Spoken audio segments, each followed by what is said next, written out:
Thank you. Ode on a Grecian urn written by John Keats. So I think I have given you a brief about the John Keats, but what is an ode? So circle ode. What is an ode? So there might be a question for you. What is an ode? So an ode is a long narrative poem. It can be a song. It always describes the sad feelings. It always describes what?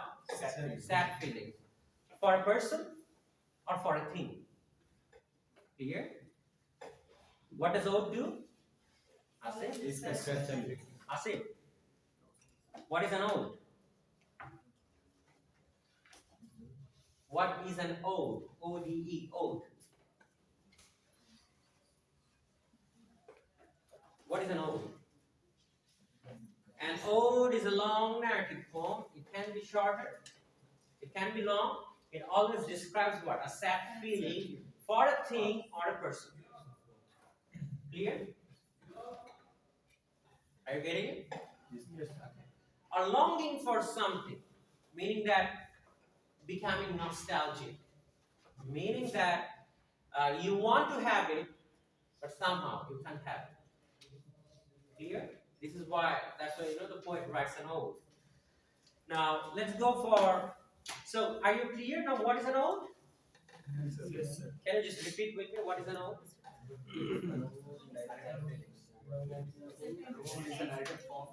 Narrative form that describes the sad feelings or sad feeling for thing or person. Yeah? Now, what is Grecian? Now, look, ode. So you are reading. So you exactly know that this is not going to be love poem, right? It's going to be sad poem. It's meaning that something that you want to be but you couldn't be. Meaning that you wished you had this one but you didn't have this. Now come Grecian. What is Grecian? What is Grecian?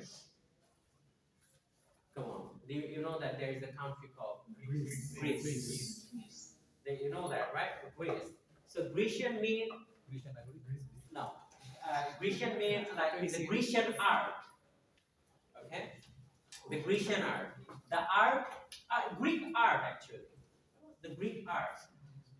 G-R-E-E-K. Greek art. Greek art. Okay? G-R.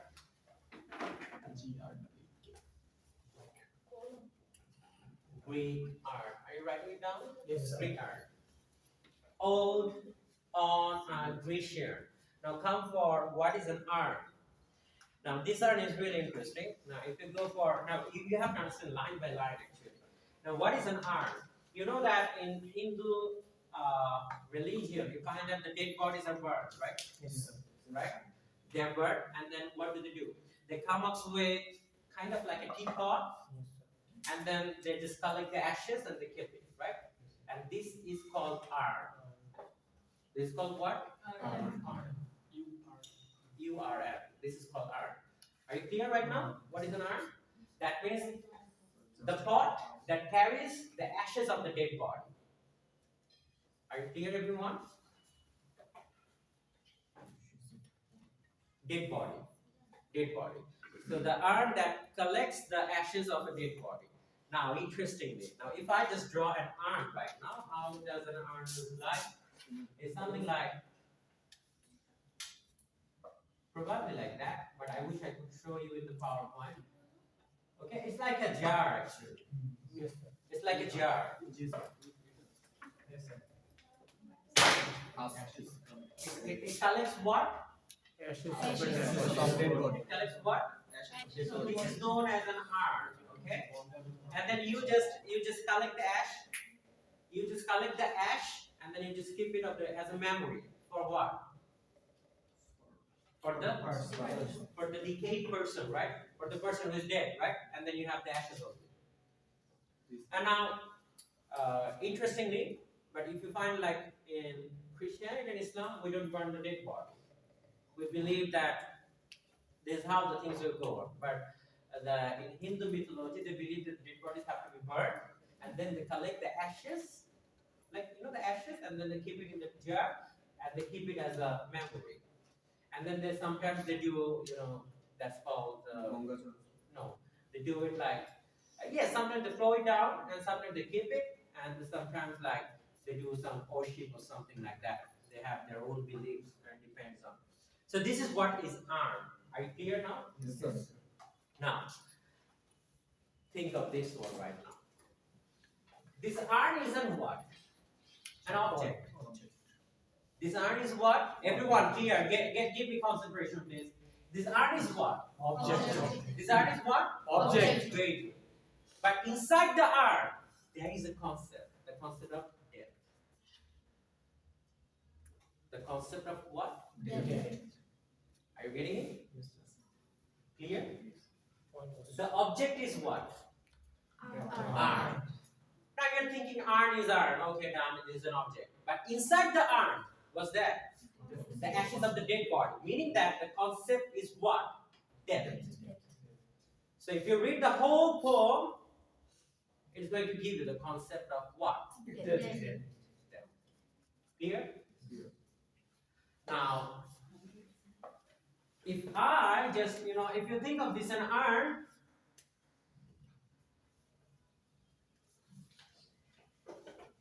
if this is an urn, now what John Keats is doing right now, he sees that outside of the urn, there is an art. Outside of, like, imagine that if it's a marker, you can see that that's a marker, right? But outside of the marker, outer part of the body, there is a branding name, everything, right? Right? Everything is there. Likewise, inside the urn was there. The ashes of the dead body. But outside of the urn, there is a beautiful art. There is a what? Beautiful art. And in the art, there is a long story actually. And now kids, the whole poem, he's just going to describe you what's there in the outer part of the urn. He's going to describe what are the pictures. He's going to just describe all the pictures, one by one. Clear? So let's read it. The first line. Thou still unravished bride of quietness. You see? Have you seen that? Thou still unravished bride of quietness. Now, if you're thinking of bride, who is a bride? Who is a bride? I'm thinking, why are you feeling shy? Huh? The girls, who is a bride? Who is a bride? Come on. A bride is a bride. Huh? A bride is a girl. Why are you feeling shy of like? They don't want to be bride anymore. Okay, the bride. Okay. Now, kids is saying that thou still unravished bride of quietness. Read it with me. Still. The first word is what? And thou means what? To me. Hey, right? He's just trying to address you. Thou, still. Still means like what? Done, not moving. Okay? Still. Unravished. Now, underline the word unravished. What is the meaning of unravished? Unravished meaning that untouched. Or if you just go for more clearly, it's like pure or virgin. Unravished, untouched. Bride. And bride is who? The girl. And how is she doing? Quiet. Quiet. Now think of that. Meaning that there is a wedding program going on, something in the picture, right? Because there is a bride, right? There is a bride, and she's absolutely quiet. Why is the bride quiet? Isn't she happy? Sad. Sad? And that's why kids are saying, thou still unravished bride of quietness. Down. Now the bride is absolutely quiet. She's not making any noise.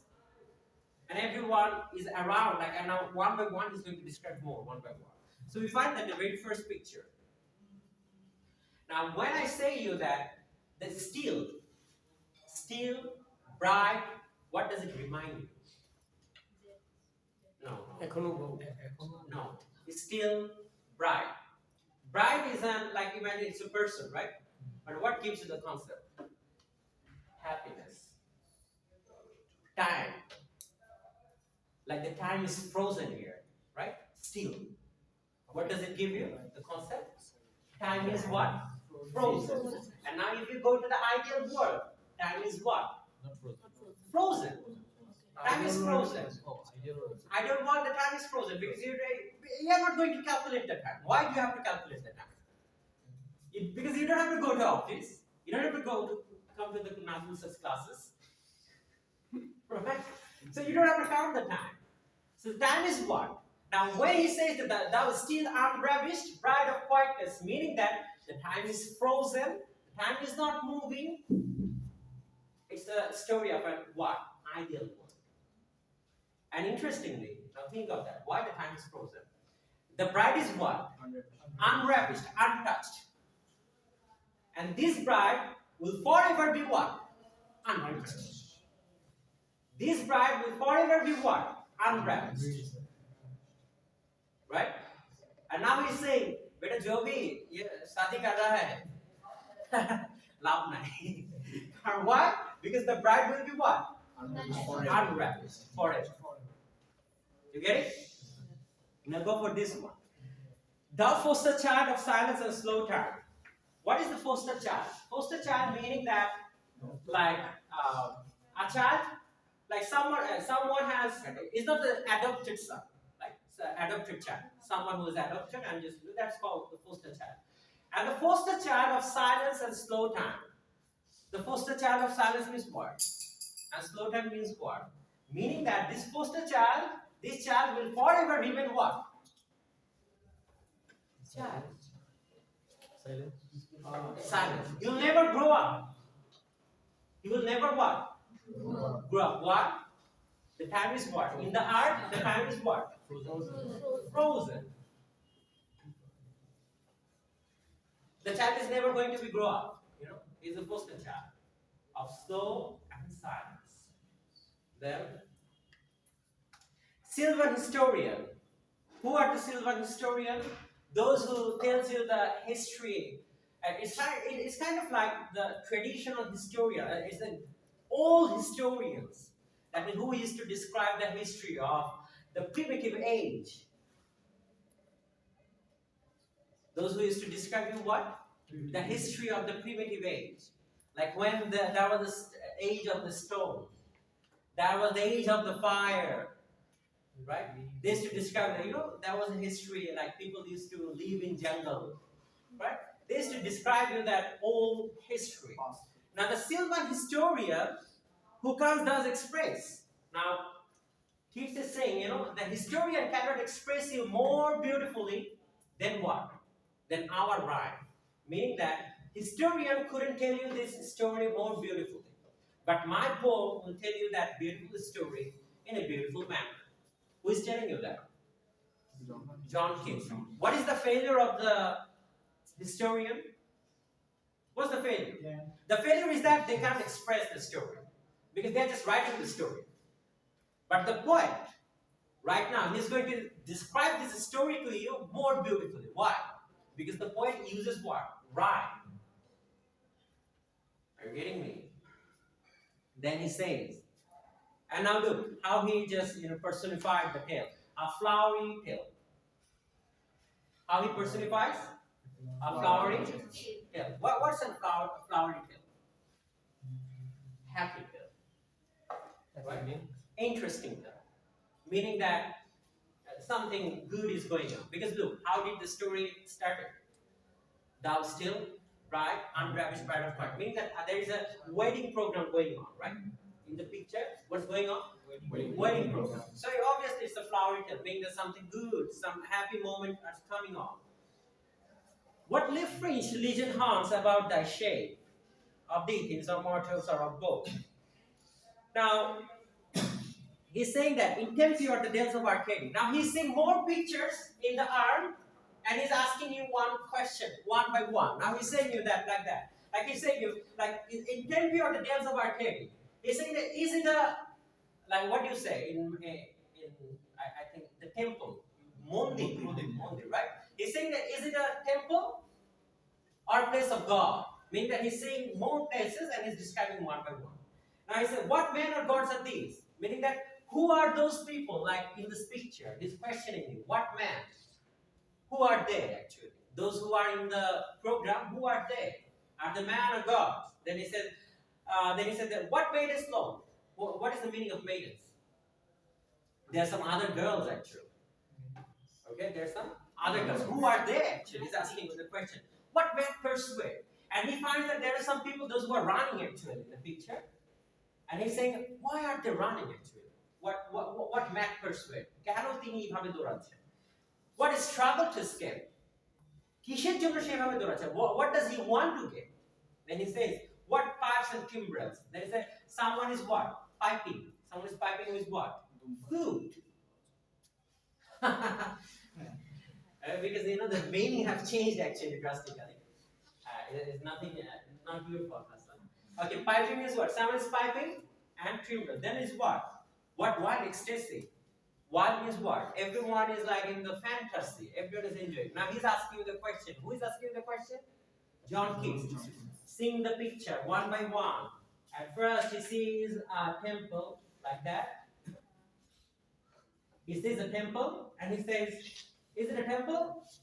Or now his question that, is it the house of the god? Okay? He's asking you the question. Then he finds what? There are some ladies and he says, why are they so happy?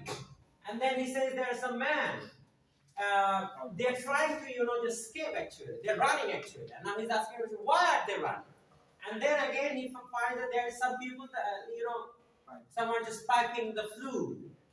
Now he's asking you the question one by one, okay? And look at the next stanza. I think one of the best lines that ever produced in English literary romantic poetry. It's interesting, amazing line. Look, again. Hard melodies are sweet. Hard melodies are what? Sweet. But those unheard are sweeter. I'm just translating it for you. যে গান শুনেছি সেই গান মধু আর যে গান শুনিনি তা অতি মধু এখন কোন গান আপনি শুনেননি আইডিয়াল ওয়ার্ড এটা বুঝতে পেরেছেন নাকি বুঝেন নাই বুঝতে পারলেন আলী কি বলছে hard melodies are what sweet but those unheard are what sweet বুঝতে পেরেছেন আমি যা শুনেছি তা তো সুন্দর বুঝলাম দেখেন আপনি যে পাখির গান শুনছেন সেই পাখির গান কি সুন্দর okay it's beautiful but those unheard but যে গান আপনি শুনতে পারেন না কিডস বলছে তারা অতি সুন্দর অতি সুমধুর এখন সেই জন্য সে বলছে কি দেখেন এখানে যে বাঁশি যিনি বাজাচ্ছেন এখন এইখান থেকে তো বাঁশির শব্দ আসতেছে তখন সে বলতেছে আমি তো অনেক বাঁশি শুনছি সুন্দর কিন্তু ভাই বিশ্বাস করো এই বাঁশি যেটা আমি শুনতে পাচ্ছি না সেটা আরো অতি মধুর অর্থাৎ the ideal word teaches you that the things that you have heard in this world well is beautiful but things that you haven't heard is what more beautiful that is possible one okay thank you So the line is something like that. Hard melodies are sweet, but those unheard are sweeter. And therefore, you, soft pipes, play on. Now he's saying to whom? There is a flute man, right? He's saying that, oh, hard melodies are sweet, but those unheard are sweeter. Therefore, you, soft pipes, play on. And now he's saying, play on. But keep playing, man. But not to the, look at the line. Not to the sensual ear, not where? Sensual ear. This is really interesting. He's saying that what? Not to this ear, man. Here. Not to that. This is a sensual, right? That they mean that what? We have how many senses? Five senses. So not to that sensual ear, not here. Where to play on? More in here. Here. Clear? But more in here, 5, to the spirit deeds of no tone. Fair youth beneath the trees thou canst not leave. Fair youth beneath the trees thou canst not leave. Thy song, nor ever can those trees be bare. And interestingly, now he's saying what? And there is, and he said that the one who is playing the flute, he is where? Where is he sitting? Under a tree, right? And now right now he's jealous of what? He is jealous of the tree. Why is he jealous of the tree? He's saying this tree will never run out of leaves. Will never what? Run out of leaves. Forever the trees will be what? Evergreen. Sorry.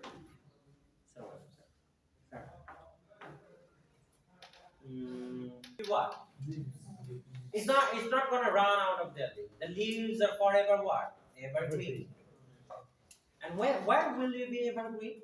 In the ideal world. Now he says, and this is really interesting. Bold lover, never counts thou kids. The winning near the goal yet, do not grieve. Now he says that there is a boy actually, he's running after his beloved. Like, just think of like Shah Rukh Khan, he's running after Kajol. Okay? Running after Kajol right now because Shah Rukh Khan wants to hold the hand of the Kajol. Okay? And keeps saying, bold lover. Bold lover means wow, good. Not like you who disturbs in the late night. He's a bold lover. He's a very brave lover. And he says that brave lover never counts thou kings. But he's saying that it doesn't matter, how much you love the lady, you can't hold her. Why? Because it's frozen. Because something like Shah Rukh Khan is moving right now, wants to hold the hand, and it's frozen. You can't hold it. And he says that, now kids is saying they're waiting near the goal yet. You're almost done to hold his hand, but I'm sorry, you can't. So don't be upset. He's saying that don't be upset. Do not grieve. Do not grieve. Now he's saying what? Do not grieve. Don't mind because you couldn't just touch the hand of your beloved. She cannot fade. She cannot what? Fade. Now he's saying that because her beauty is not going to fade away because she is what? Frozen. She is not going to die. Frozen. Yasin. Give concentration. Thou has not thy bliss. Forever will thou love and she be fair. And now he's saying that Shah Rukh Khan will love Kajol forever. And she will be always beautiful. Don't worry. Because the time is what? Frozen. You don't have to worry. Are you done, everyone? Okay. A happy vows, that kind of shade. You live not ever beat the spring at you. This is interesting. Now, he's saying that what's the season here? He says that the season is what? Spring. And if you think of what does the spring reminds you of? Flowers. Huh? Flowers? No. The spring is the king or the queen of all seasons, right? It's spring, and that's why you find that in Bangladesh, the Pohela Falgun, Bosonto and Valentine's Day are celebrated together.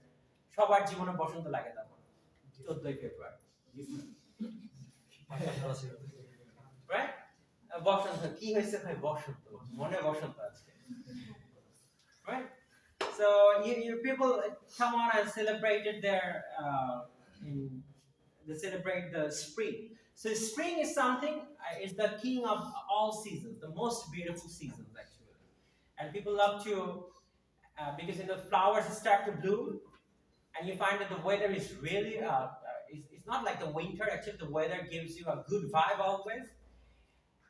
The boys become much more romantic during that season.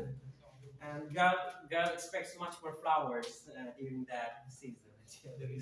So because it's a season of spring. Now, Keats is saying, I think the Keats is also very much jealous.